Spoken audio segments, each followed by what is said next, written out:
Hello बच्चों, welcome to my channel. बच्चों, हम लोग क्या पढ़ रहे थे? हम पढ़ रहे थे dual behaviour of electromagnetic radiations. ठीक है, ड्यूअल बिहेवियर में हमने क्या चीज़ पढ़ ली थी? हमने वेव नेचर पढ़ लिया, ठीक है, इलेक्ट्रोमैग्नेटिक रेडिएशंस का। और पार्टिकल नेचर हम पढ़ रहे थे। पार्टिकल नेचर में मैंने आपको ब्लैक बॉडी रेडिएशन बताया, ठीक है, और प्लैंक्स क्वांटम थ्योरी हमने पढ़ी। ठीक, यहाँ तक हमने पढ़ा था।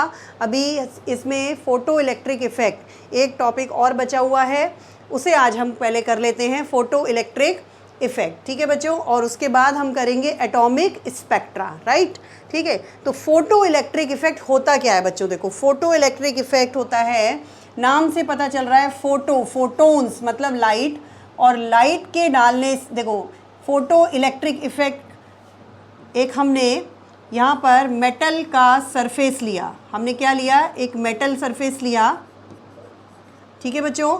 और जब हम किसी मेटल सरफेस पर एक सर्टेन फ्रीक्वेंसी की लाइट इंसिडेंट करते हैं, सपोज़ हमने इस पर एक लाइट डाली, ठीक है, लाइट की एक सर्टेन फ्रीक्वेंसी होगी, ठीक है, जैसे सपोज़ न्यू फ्रीक्वेंसी है लाइट की, जो हम लाइट डाल रहे हैं। अगर मेटल की सरफेस पर जब लाइट डालते हैं और उनकी फ्रीक्वेंसी एक सर्टेन अमाउंट की फ्रीक्वेंसी है इंसिडेंट लाइट की, तो मेटल के सरफेस में से इलेक्ट्रॉन्स बाहर निकलते हैं, ठीक है।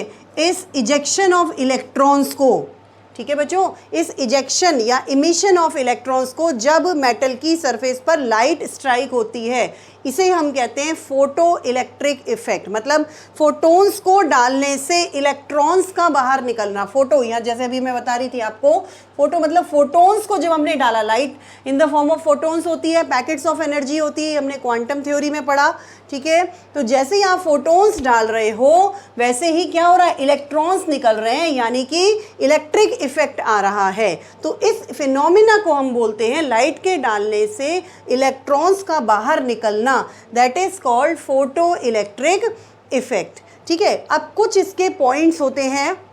कौन कौन से पॉइंट्स होते हैं? देखो, जैसे ही आप लाइट को डालोगे मेटल की सरफेस पर, वैसे ही तुरंत क्या होगा? इलेक्ट्रॉन बाहर निकलेगा। मतलब इसमें कोई बीच में टाइम गैप नहीं होता। जैसे ही लाइट टकराएगी मेटल के एटम से, वैसे ही उसमें से इलेक्ट्रॉन बाहर आ जाएगा। उसमें कोई भी बीच में टाइम का गैप नहीं होता है, ठीक है। तो फर्स्ट पॉइंट क्या होता है? There is no time lag between striking of light and ejection of electrons. जैसे ही लाइट गिरती है वैसे ही इलेक्ट्रॉन बाहर आ जाता है, ठीक है। दूसरी चीज़, लाइट जितनी ज़्यादा इंटेंस होगी, जितनी ज़्यादा इंटेंसिटी होगी लाइट की, उतने ज़्यादा इलेक्ट्रॉन्स बाहर निकलेंगे, ठीक है। इंटेंसिटी से क्या मतलब होता है? मोर इंटेंस लाइट का मतलब है बच्चों कि मोर नंबर ऑफ फोटोन्स, ठीक है।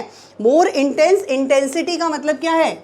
इंटेंसिटी जो हम वर्ड यूज़ कर रहे हैं, इंटेंसिटी का मतलब है मोर नंबर ऑफ फोटोन्स। उतने ज़्यादा आप फोटोन्स डाल रहे हैं, तो जितने ज़्यादा आप फोटोन्स डालेंगे, इंटेंसिटी लाइट की मतलब उतनी ज़्यादा है, और उतने ही ज़्यादा इलेक्ट्रॉन्स इसमें से बाहर निकलेंगे। तो जो सेकंड पॉइंट होता है, number of electrons ejected is proportional to the intensity of light. Intensity से बच्चों मतलब आपको समझ में आ गया होगा।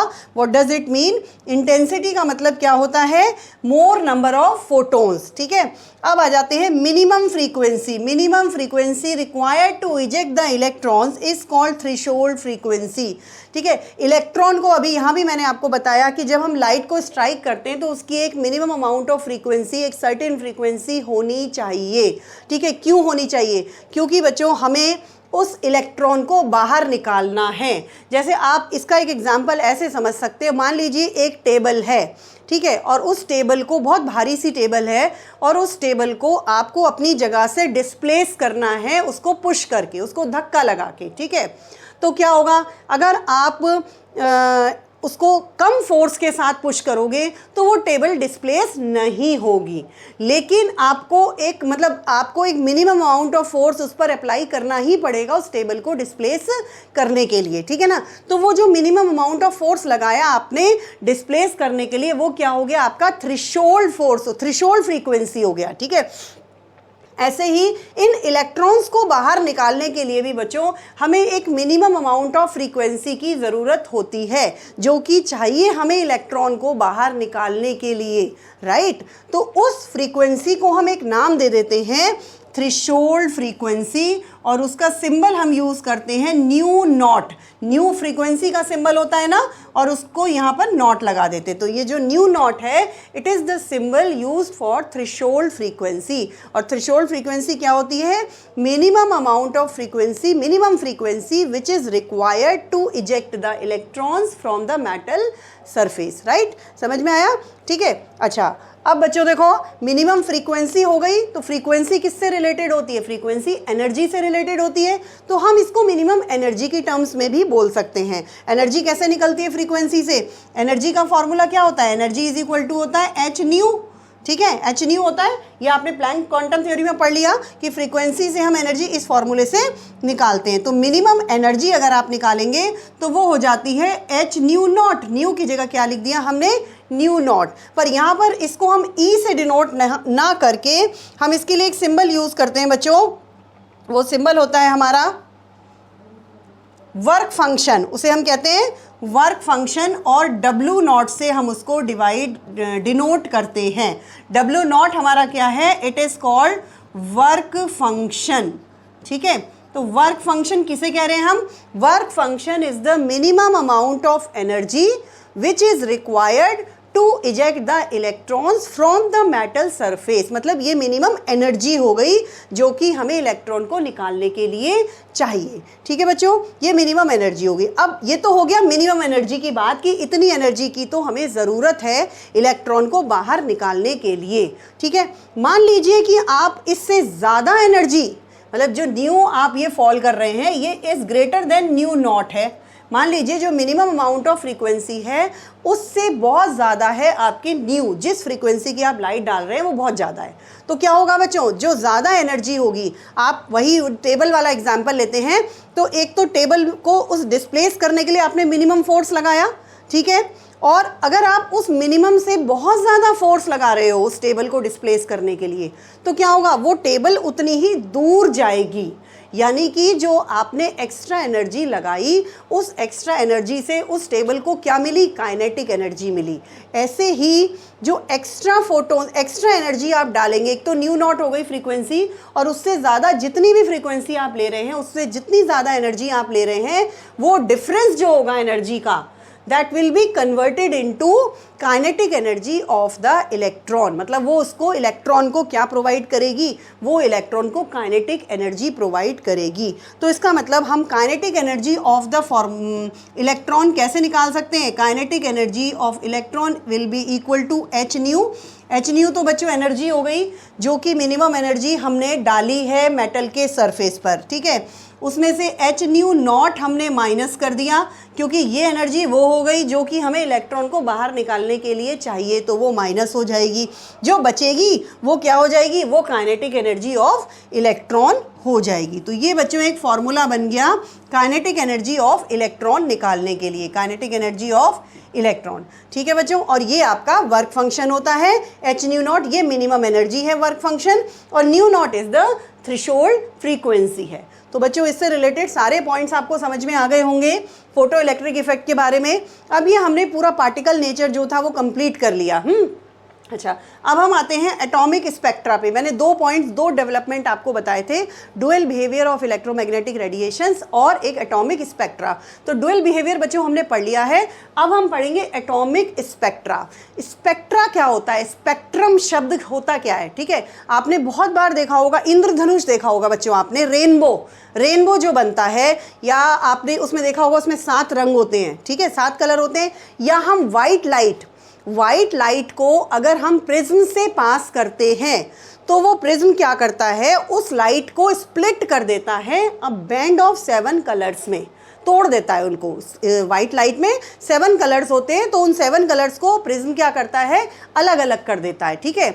उस स्प्लिटिंग से जो बैंड बनता है कलर का, उस बैंड को ही हम क्या कह रहे हैं, स्पेक्ट्रम कह रहे हैं, ठीक है। देखो यहाँ पर मैंने डायग्राम बनाया हुआ है, ये वाइट लाइट आ रही है हमारी, वाइट लाइट को हमने प्रिज्म से पास किया तो ये 7 कलर्स में ब्रेक हो गई, और ये जो पैटर्न हमें मिल रहा है, स्पेक्ट्रम का मतलब क्या है, एक पैटर्न मिल रहा है हमें, एक सीरीज ऑफ बैंड मिल रहा है, उसे हम कह रहे हैं स्पेक्ट्रम। विबग्योर जिसे आप कहते हो, violet, indigo, blue, green, yellow, orange and red, ठीक है बच्चों। विबग्योर, विबग्योर का मतलब ये जो आप देख रहे हो बच्चों, जो वायलेट कलर है, violet colour is the most deviated, ये मोस्ट डेविएटेड है, इसकी वेवलेंथ सबसे कम है। जिसकी वेवलेंथ कम होती है बच्चों, जिस रेडिएशन की वेवलेंथ कम होती है वो सबसे ज़्यादा डेविएट होता है, और जिस रेडिएशन की वेवलेंथ ज़्यादा होती है, ठीक है, लॉन्गेस्ट वेवलेंथ होती है, तो वो लीस्ट डेविएटेड होता है। मतलब कि अगर लॉन्गेस्ट वेवलेंथ होगी, ठीक है, लॉन्गेस्ट वेवलेंथ को मैं लैम्डा से डिनोट कर रही हूँ, लॉन्गेस्ट वेवलेंथ है तो less is the deviation, deviation उसका कम होता है, ठीक है। और अगर शॉर्टेस्ट होगी वेवलेंथ तो डेविएशन उसका मोर होगा। तो इससे आपको विबग्योर में आपको पता चल रहा है कि वायलेट कलर का जो वेवलेंथ है वो ये सबसे ज़्यादा डेविएटेड है, ठीक है, क्योंकि इसकी जो वेवलेंथ होती है वो कम होती है, और रेड कलर की जो वेवलेंथ होती है वो सबसे ज़्यादा होती है, इसलिए वो लीस्ट डेविएटेड होता है, ठीक है बच्चों। तो ये तो हो गया स्पेक्ट्रम के बारे में। अच्छा, ये जो इस तरह का जो स्पेक्ट्रम आता है, स्पेक्ट्रम में ये कॉन्टिन्यूअस स्पेक्ट्रम है। ये किस तरह का स्पेक्ट्रम है, कॉन्टिन्यूअस। 2 तरह का स्पेक्ट्रम होता है, कॉन्टिन्यूअस। वैसे तो स्पेक्ट्रम को हमने 2 तरीके से हम यहाँ पढ़ेंगे, इमिशन और एब्जॉर्प्शन। ये मैं अभी आपको बताऊंगी कैसे, इमिशन हम किसे कहते हैं, एब्जॉर्प्शन हम किसे कहते हैं। इमिशन स्पेक्ट्रम में 2 टाइप आपको दिख रहे हैं, कॉन्टिन्यूअस एंड डिसकॉन्टिन्यूअस। तो कॉन्टिन्यूअस का मतलब क्या होता है, लगातार। कॉन्टिन्यूअस का मतलब होता है लगातार, कुछ भी गैप नहीं है बीच में, ठीक है। तो कॉन्टिन्यूअस स्पेक्ट्रम, जैसे ये जो विबग्योर वाला आप देख रहे हो, ये किस तरह का स्पेक्ट्रम है, ये कॉन्टिन्यूअस स्पेक्ट्रम है। इसको कॉन्टिन्यूअस हम क्यों बोल रहे हैं, क्योंकि इसमें कोई भी गैप नहीं है, ठीक है। इसमें देखो वायलेट, इंडिगो, इंडिगो वायलेट में मर्ज है अच्छे से, ब्लू इंडिगो में मर्ज है, ग्रीन ब्लू में मर्ज है, येलो ग्रीन में मर्ज है। तो इस तरह से ये जो कलर्स हैं ये एक दूसरे में मर्ज्ड हैं, इनके बीच में कोई गैप आपको नहीं दिख रहा है, ठीक है। तो एक दूसरे में बिल्कुल मर्ज्ड है। तो ये जो स्पेक्ट्रम है ये किस तरह का स्पेक्ट्रम है, ये कॉन्टिन्यूअस स्पेक्ट्रम है, ठीक है। अच्छा, अब पहले बच्चों मैं आपको बताती हूँ इमिशन और एब्जॉर्प्शन स्पेक्ट्रम क्या होता है, ठीक है। इसके लिए हम एक डायग्राम में बना के बताती हूँ आपको कि इमिशन स्पेक्ट्रम हम कहते किसे हैं। देखो, किसी भी सैंपल में, कोई भी सैंपल है, आपने कोई भी यहाँ पर सैंपल ले लिया, ऑर्गेनिक सैंपल ले लिया, हाइड्रोजन गैस ले ली, जिसका भी आपको स्पेक्ट्रम निकालना है, ठीक है। यहाँ पे आपने सैंपल ले लिया, यहाँ पे फिर आपने एक प्लेट लगा दी, यहाँ पे हम एक स्लिट लगा देते हैं, हम यहाँ पर रेडिएशंस डाल रहे हैं, ठीक है। यहाँ पर हम क्या डाल रहे हैं, इलेक्ट्रोमैग्नेटिक रेडिएशन इस सैंपल से पास हो रहे हैं। उसके बाद यहाँ पर हमने एक प्लेट लगा दी है जिससे ये बाहर निकल पाए, और फिर यहाँ पर हमने एक प्रिज्म लगा दिया है इनको सेपरेट करने के लिए। यहाँ पर हमने क्या लगा दिया है, एक प्रिज्म लगा दिया है, ठीक है। और फिर अगर हम यहाँ पर एक स्पेक्ट्रम बनाते हैं, यहाँ एक स्पेक्ट्रम बना लेते हैं, इसका हमने यहाँ पर डिटेक्टर पर एक स्पेक्ट्रम जब हम लेते हैं, देखो सैंपल में होगा क्या, आप ये समझो, सैंपल में जब इलेक्ट्रोमैग्नेटिक रेडिएशन पास होता है तो इस सैंपल के जो एटम्स होते हैं, जो मॉलिक्यूल्स होते हैं, वो इन रेडिएशंस में से कुछ वेवलेंथ्स को एब्जॉर्ब कर लेंगे, कुछ वेवलेंथ्स को क्या करेंगे, एब्जॉर्ब कर लेंगे। तो some of the wavelengths are absorbed by the sample, ठीक है, ये होगा। और बाकी की जो बचेंगी रेस्ट आर ट्रांसमिटेड, रेस्ट वो ट्रांसमिट कर देगा, ठीक है। वो सैंपल जो वेवलेंथ एब्जॉर्ब कर सकता है उन वेवलेंथ्स को बच्चों वो एब्जॉर्ब कर लेगा, और बाकी बची हुई वेवलेंथ्स को वो क्या करेगा, वो ट्रांसमिट कर देगा, बाहर निकाल देगा। तो वो जो ट्रांसमिटेड रेडिएशंस हैं, जो ट्रांसमिट है, उसमें क्या हुआ, उसमें बीच बीच में कुछ वेवलेंथ मिसिंग है, वो मिसिंग वेवलेंथ कहाँ गई, वो इस सैंपल ने एब्जॉर्ब कर ली, ठीक है। आप ट्रांसमिटेड रेडिएशंस का, ये जो हमने ये ट्रांसमिटेड रेडिएशंस का हमने स्पेक्ट्रम लिया, ट्रांसमिटेड रेडिएशंस का हम स्पेक्ट्रम ले रहे हैं, ठीक है। तो क्या किस तरह का हमें स्पेक्ट्रम मिला, हमें बीच बीच में बच्चों डार्क लाइंस मिली। डार्क लाइंस हम इससे दिखा लेते हैं। बीच बीच में हमें कुछ डार्क लाइंस मिलेंगी जो कि किसको रिप्रेजेंट कर रही है, मिसिंग वेवलेंथ को रिप्रेजेंट कर रही है। वो मिसिंग वेवलेंथ कहाँ गई, ये डार्क लाइंस कुछ आती हैं इसमें, ठीक है बच्चों। और बाकी का जो पोर्शन आएगा, बाकी का पोर्शन बिल्कुल कलर्ड आएगा।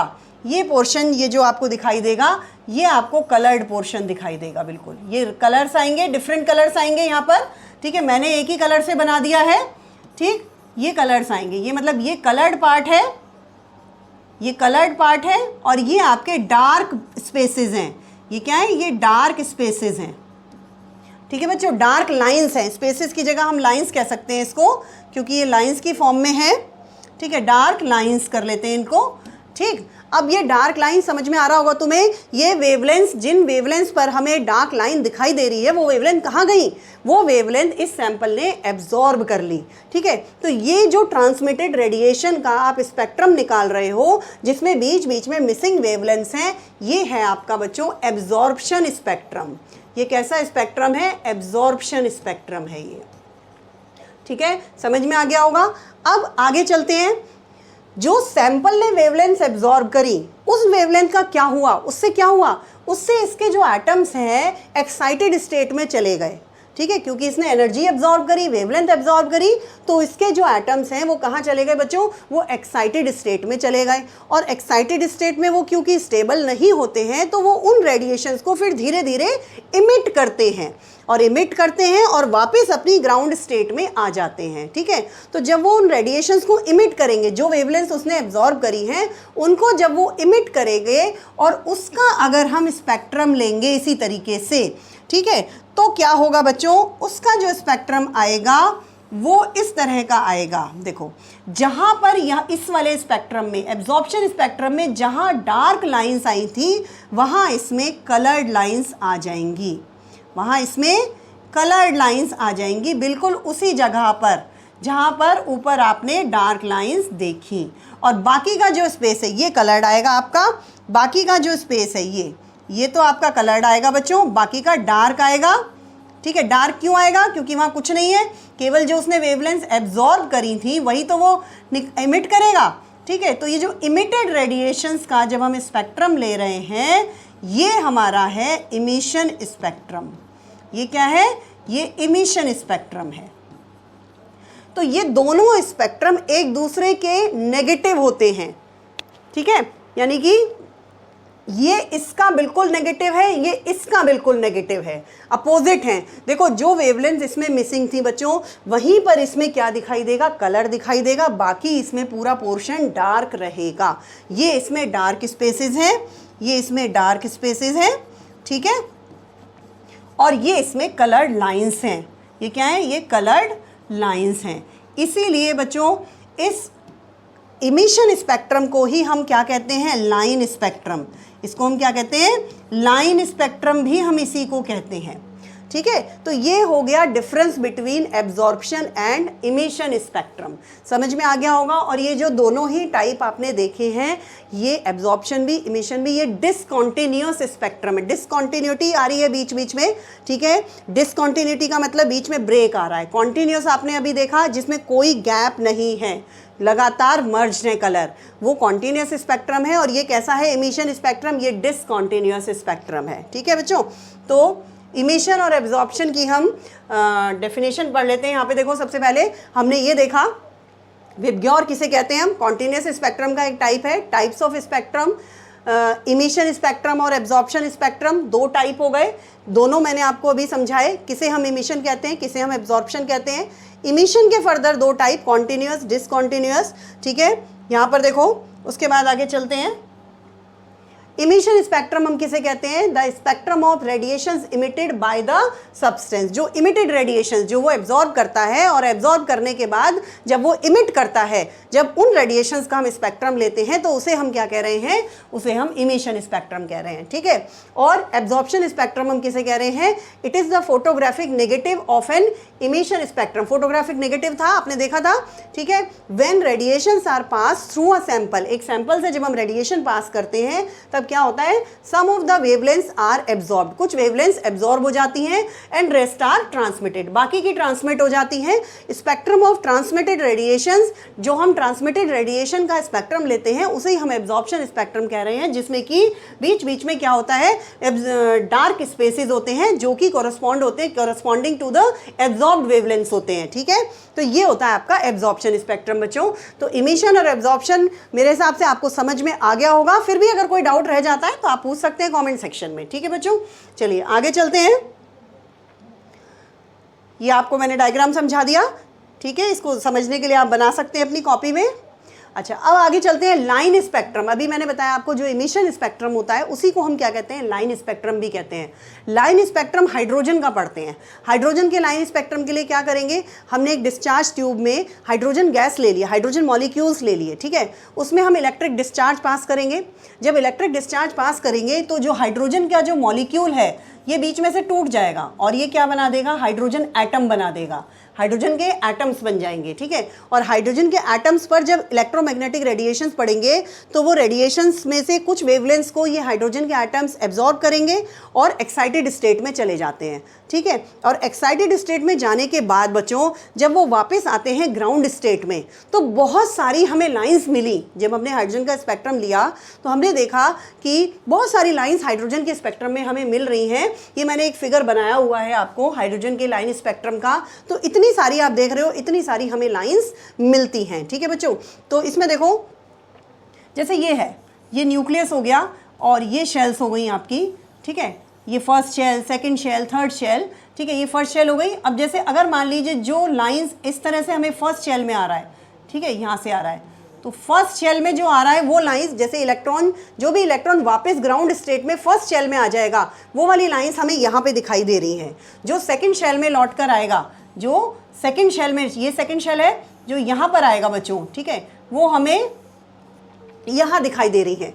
ऐसे ही ये थर्ड, तो इस तरह से डिफरेंट पैटर्न ऑफ लाइंस हमें मिले हाइड्रोजन के स्पेक्ट्रम में। ठीक है, और बामर आप देख रहे हो, बामर एक साइंटिस्ट थे जिन्होंने सबसे पहले इस वाली सीरीज को देखा, क्योंकि यही एक सीरीज है जो विजिबल रीजन में आती है।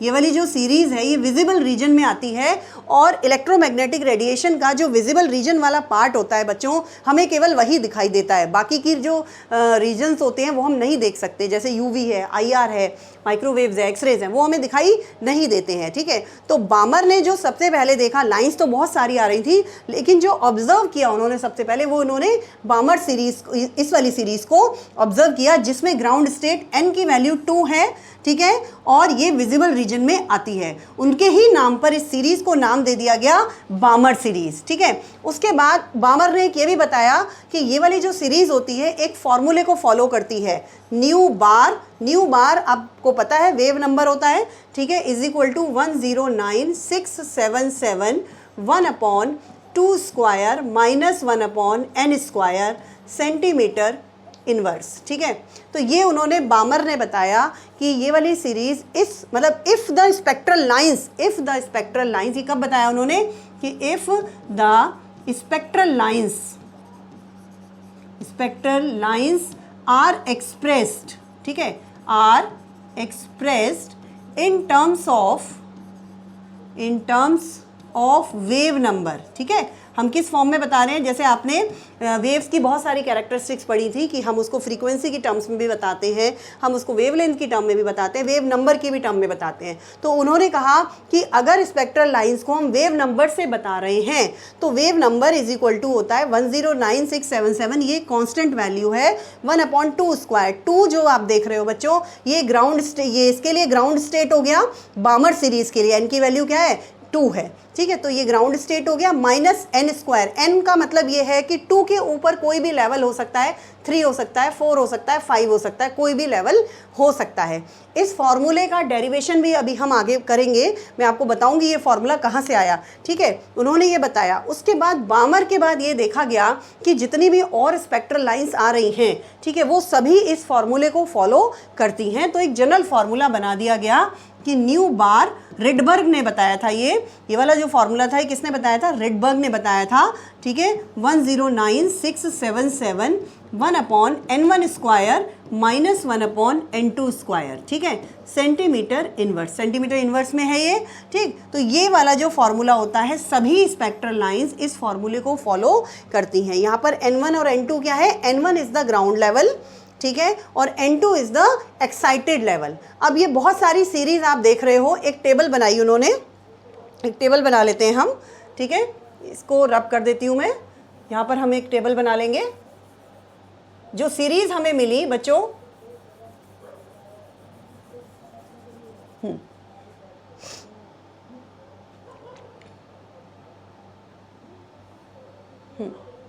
देखो एक सीरीज हमें मिली,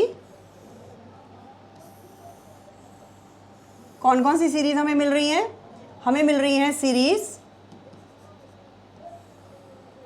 लाइमन, ठीक है, पहली सीरीज जो फर्स्ट सीरीज है उसको हम नाम देते हैं लाइमन। दूसरी हमें मिलती है बामर, ठीक है, फिर ब्रैकेट, फिर तीसरी होती है ब्रैकेट, उसके बाद तीसरी होती है पाश्चन, गलत हो गया ये, तीसरी बच्चों पाश्चन होती है, Lyman series, बामर series, पाश्चन series, Brackett series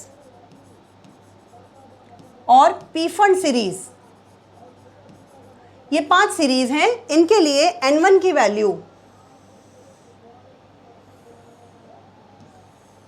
ठीक है, n1, देखो लाइमन सीरीज के लिए n1 की वैल्यू 1 होगी और n2 जो होगा 1 के ऊपर एक्साइटेड स्टेट 2 से शुरू होगा और आगे कितना भी इन्फिनिटी तक हो सकता है, 2, 3, 4 कितना भी, ठीक है। बामर के लिए ग्राउंड लेवल 2 है और ये n2 की वैल्यू 3 से शुरू होगी, आगे कितनी भी हो सकती है। पाश्चन के लिए 3 होगी, यहाँ 4 से होगा, ठीक। ब्रैकेट के लिए 4, यहाँ 5 से होगा n2, और n1 पी फंड के लिए 5 होगा और यहाँ पर फिर 6 से होगा, ठीक है बच्चों। रीजन, किस रीजन में ये आता है, तो ये वाला जो लाइमन सीरीज होता है ये यूवी में आता है, ठीक है। ये बामर सीरीज अभी मैंने आपको बताया ये विजिबल में आती है और बाकी के सारे IR में आते हैं, इंफ्रारेड रेडिएशंस, ठीक है बच्चों, ये सब IR में आते हैं।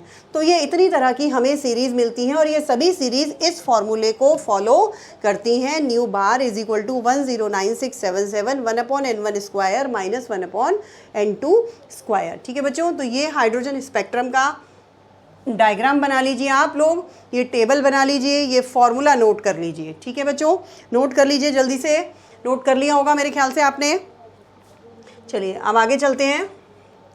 Bohr model of hydrogen atom. अब हमने डुअल बिहेवियर पढ़ लिया इलेक्ट्रोमैग्नेटिक रेडिएशंस का, हमने एटॉमिक स्पेक्ट्रा पढ़ लिया। अब क्या पढ़ेंगे हम, बोहर मॉडल के पॉइंट्स पढ़ेंगे। बोहर ने क्या क्या पॉइंट्स दिए, बोहर ने देखो बच्चों बहुत सारे कैलकुलेटेड फार्मूलेज भी दिए थे, रेडियस के लिए दिया था और एनर्जी के लिए दिया था, बहुत सारे फार्मूलेज दिए थे। उनके डेरिवेशंस तो फिजिक्स में हैं, वो यहाँ नहीं पढ़ेंगे, यहाँ हम डायरेक्ट फार्मूलेज यूज़ करेंगे, ठीक है। तो उन्होंने कौन कौन से पॉइंट दिए, देखो फर्स्ट पॉइंट है electron move around the nucleus in circular path. Electron जो होता है वो न्यूक्लियस के चारों तरफ सर्कुलर पाथ में घूमता है। उस सर्कुलर पाथ को उन्होंने एक नाम दे दिया ऑर्बिट। उस सर्कुलर पाथ को उन्होंने क्या कहा, ऑर्बिट या स्टेशनरी स्टेट्स, ठीक है बच्चों। और सेकेंड पॉइंट क्या था, energy of an electron in the orbit does not change with time. इसका मतलब ये है कि एक स्टेशनरी स्टेट में, एक ऑर्बिट में जब तक इलेक्ट्रॉन एक पर्टिकुलर ऑर्बिट में घूमता रहेगा तब तक उसकी एनर्जी चेंज नहीं होगी। It does not change with time. Energy में चेंज कब आएगा, अगर कोई इलेक्ट्रॉन, जैसे ये न्यूक्लियस हो गया, ये एनर्जी लेवल्स हो गए बच्चों, ठीक है। ये फर्स्ट लेवल है, ये फर्स्ट लेवल है, ये सेकंड लेवल है, ये थर्ड लेवल है, ठीक है। कोई भी इलेक्ट्रॉन अगर लोअर एनर्जी लेवल से हायर एनर्जी लेवल में जाता है, इसकी एनर्जी सपोज E1 है और इसकी एनर्जी सपोज E2 है, तो जब कोई भी इलेक्ट्रॉन फर्स्ट लेवल से दूसरे लेवल में जाएगा तब वो इन दोनों एनर्जी लेवल का जो डिफरेंस है, ठीक है, यानी कि डेल्टा E, जो भी डिफरेंस होगा उतनी एनर्जी को वो एब्जॉर्ब करेगा। मतलब when an electron moves from lower to higher energy state, energy will be absorbed, तब वो एनर्जी को एब्जॉर्ब करेगा, ठीक है। और if it comes from higher to lower, अगर वो हायर से लोअर में आता है, इलेक्ट्रॉन अगर हायर से लोअर में आता है, तो same amount of energy will be release. जो दोनों एनर्जी लेवल हैं उनके डिफरेंस के बराबर एनर्जी को वो रिलीज करेगा, ठीक है। लेकिन जब तक एक पर्टिकुलर ऑर्बिट में वो घूमेगा तब उसकी एनर्जी में कोई चेंज नहीं आएगा। केवल जब ट्रांजिशन होगा लोअर से हायर में या हायर से लोअर में, जब इलेक्ट्रॉन का ट्रांजिशन होता है तब एनर्जी एब्जॉर्ब होती है या रिलीज होती है। लोअर से हायर में है तो एब्जॉर्ब होगी और हायर से लोअर में है तो एनर्जी रिलीज होगी, ठीक है। तो ये उन्होंने बताया। और उन्होंने nth शेल, nth n का मतलब है फर्स्ट शेल हो गई है, n ये जो उन्होंने ऑर्बिट दिया स्टेशनरी बच्चों, इनको उन्होंने नाम दे दिया था k l m n। First shell हो गई k, सेकेंड शेल हो गई l, थर्ड शेल हो गई आपकी m और फोर्थ शेल हो गई n, इस तरीके से। तो ये फर्स्ट सेकंड थर्ड शेल्स हैं, ठीक है बच्चों। जिस भी शेल की एनर्जी आपको निकालनी है, ये फॉर्मूला उन्होंने दिया, इस फॉर्मूले को हम यूज़ करते हैं। En is equal to minus RH Z square upon n square. RH एक कांस्टेंट है, रिडबर्ग कांस्टेंट जिसे हम कहते हैं। इसकी जो वैल्यू है वो कितनी है, यहाँ पर लिखी हुई है, देखो -2.18 इंटू 10 टू द पावर -18, ठीक है बच्चों। RH की value 2.18 into 10 to the power -18 हो गया। Z क्या है यहाँ पर, Z is the atomic number of the element. Atomic number हो गया Z, जैसे हाइड्रोजन के लिए अगर आप निकाल रहे हैं तो यहाँ एटॉमिक नंबर 1 हो जाएगा। N, हाइड्रोजन लाइक एटम्स पर भी बोहर थ्योरी एप्लीकेबल होती है। हाइड्रोजन लाइक एटम्स का मतलब हो गया बच्चों जैसे हीलियम प्लस, जिसमें भी एक इलेक्ट्रॉन है। जैसे हाइड्रोजन में एक इलेक्ट्रॉन होता है, तो ऐसी कोई भी स्पीशीज़ जिसमें एक इलेक्ट्रॉन होता है वो हाइड्रोजन लाइक एटम है। जैसे हीलियम प्लस का मतलब है हीलियम में से एक इलेक्ट्रॉन निकला हुआ है, तो हीलियम प्लस एक हाइड्रोजन लाइक एटम हो गया। तो उस पर भी हम ये फॉर्मूलेज अप्लाई कर सकते हैं, लेकिन उसमें एटॉमिक नंबर हीलियम का कितना होता है, हीलियम का एटॉमिक नंबर 2 होता है, तो यहाँ Z की वैल्यू क्या आ जाएगी, 2 आ जाएगी। या लिथियम 2+ है, लिथियम 2+ है, तो लिथियम का एटॉमिक नंबर कितना होता है, 3 होता है। 3 में से 2 इलेक्ट्रॉन इसने लूज कर दिए तो इट इज़ हैविंग 1 इलेक्ट्रॉन, तो it is also hydrogen like species हो गई है, ठीक है। पर यहाँ पर लिथियम का एटॉमिक नंबर जब आप पुट करेंगे लिथियम आयन के लिए, तो यहाँ एटॉमिक नंबर उसका 3 रखेंगे। तो Z क्या होता है बच्चों, एटॉमिक नंबर। और N क्या है, N है नंबर ऑफ शेल, जिस भी शेल के लिए आप एनर्जी कैलकुलेट कर रहे हैं, ठीक है। तो इस फॉर्मूले से हम एनर्जी निकाल सकते हैं। उसके बाद आता है फ्रीक्वेंसी ऑफ रेडिएशन। ये जो अभी मैंने आपको बताया कि अगर लोअर से हायर एनर्जी लेवल में इलेक्ट्रॉन जाएगा तो एनर्जी एब्जॉर्ब होगी, और हायर से लोअर में आएगा तो एनर्जी रिलीज होगी। ये जो एब्जॉर्ब्ड एनर्जी और रिलीज्ड एनर्जी है, इसकी जो फ्रीक्वेंसी होती है वो हम किस फॉर्मूले से बताते हैं। एनर्जी का फॉर्मूला क्या होता है बच्चों, एनर्जी का फॉर्मूला होता है delta E is equal to H nu. तो चेंज इन एनर्जी यही होगा, तो इससे अगर आप फ्रीक्वेंसी निकालेंगे तो क्या आएगा, delta E upon H. Delta E की जगह हमने ले लिया E2 माइनस E1, ठीक है। तो ये फॉर्मूला आ गया, ठीक है बच्चों। E1 और E2 क्या है, energies of lower and higher energy states, right. चलिए उसके बाद नेक्स्ट पॉइंट आता है angular momentum of electron. Electron जो घूम रहा है स्टेशनरी स्टेट में, उसका जो एंगुलर मोमेंटम होगा वो मल्टीपल होता है, इंटीग्रल मल्टीपल होता है ऑफ h/2π। ये h/2π जो आप देख रहे हो ये कांस्टेंट वैल्यू है, इसका मल्टीपल मतलब उसका 1 टाइम या 2 टाइम्स या 3 टाइम्स, ठीक है। तो यहाँ पर हम लिख ये MVR आप जो देख रहे हो ये है एंगुलर मोमेंटम। एक तो होता है लीनियर मोमेंटम m/v, जब उसको रेडियस से r से मल्टीप्लाई कर देते हैं तो ये बन जाता है एंगुलर मोमेंटम, ठीक है। तो ये बन गया एंगुलर मोमेंटम, ठीक है। और ये n इंटू h/2π। n का मतलब क्या है, n है यहाँ पर 1 2 3, मल्टीपल के लिए कुछ भी वैल्यू ये हो सकती है, ठीक है बच्चों। तो ये एक फार्मूला हो गया, ऑल्दो इस फार्मूले पर बेस्ड वैसे कोई न्यूमेरिकल एनसीईआरटी में नहीं दिया हुआ है, ठीक है। चलिए आगे चलते हैं। क्वेश्चन नंबर 5, वो point number 5, radius of stationery state. मतलब अगर जिस स्टेशनरी स्टेट में इलेक्ट्रॉन घूम रहा है, अगर हमें उसकी रेडियस भी निकालनी है तो हम उसके लिए इस वाले फार्मूले को यूज़ कर सकते हैं। Radius of NH shell is given by 52.9 ये कांस्टेंट है, n square upon z। n क्या है? n बच्चों वही नंबर ऑफ शेल है जिस भी शेल के लिए आप निकाल रहे हो, ठीक है। फर्स्ट शेल के लिए निकालोगे तो n की वैल्यू 1 रखोगे, सेकंड शेल के लिए निकालोगे तो n की वैल्यू 2 रखोगे, थर्ड शेल के लिए निकालोगे तो n की वैल्यू 3 रखोगे। तो ये हो गया आपके पास नंबर ऑफ शेल, ठीक है। और z क्या है? Again it is the atomic number, जिस भी स्पीशीज़ के लिए आप लगा रहे हैं उसका एटॉमिक नंबर z हो गया। तो ये सारे पॉइंट्स थे बोहर्स मॉडल के, ठीक है बच्चों। अभी एक जो मैंने आपको ये फॉर्मूला बताया, एक चीज़ और रह गई है यहाँ पर, ये वाला जो फार्मूला बच्चों, ये फार्मूला जो आया था, ठीक है, इसका मैं आपको एक एक्सप्लेनेशन और बता रही हूँ कि ये फार्मूला कहाँ से आएगा, ठीक है। अभी हमने देखा कि बोर ने ये बताया कि कोई भी इलेक्ट्रॉन जब लोअर से हायर एनर्जी स्टेट में जाता है, लोअर से हायर एनर्जी स्टेट में जाता है तो डेल्टा ई एनर्जी एब्जॉर्ब करता है, या हायर से लोअर में आता है तो डेल्टा ई एनर्जी रिलीज करता है। तो डेल्टा ई अगर हम निकालते हैं तो ये आ जाएगा बच्चों E2 माइनस E1, ठीक है, ये हो जाएगा। अब एनर्जी ऑफ nth ऑर्बिट के लिए हमने एक फार्मूला पढ़ा, उससे हम E2 और E1 की एनर्जी निकाल सकते हैं। E2 की एनर्जी कितनी हो जाएगी? -2.18 into 10 to the power -18 upon, इसको ऐसा करते हैं E2 E1 की जगह बच्चों इसे हम ले लेते हैं N2 और N1, ठीक है, N2 और N1 ले लेते हैं। तो अगर हम N2 निकाल रहे हैं, N2 के लिए अगर हम निकाल रहे हैं तो ये हो जाएगा N2 स्क्वायर, ठीक है बच्चों। N2 हो गया हमारा N2 स्क्वायर, जूल में आ गई ये वैल्यू। और N1 अगर आप निकालेंगे तो ये आ जाएगा आपके पास 2.18 into 10 to the power -18 upon N1 square, ठीक है, जूल। अब यहाँ पर वैल्यू पुट कर देते हैं तो delta E is equal to आ जाएगा आपके पास, कितना आ जाएगा? -N2 की वैल्यू रखी हमने 2.18 into 10 to the power -18 upon N2 square, minus एक माइनस ये हो गया बच्चों और एक माइनस ये हो गया तो प्लस हो गया ये 2.18 into 10 to the power -18 upon N1 square, ठीक है बच्चों। अब क्या कर रहे हैं? अब इसमें से हम 2.18 इंटू 10 टू दी पावर -18 को हम कॉमन ले लेंगे तो ये आ जाएगा delta E is equal to 2.18, positive value common ली है, इंटू 10 टू दी पावर -18।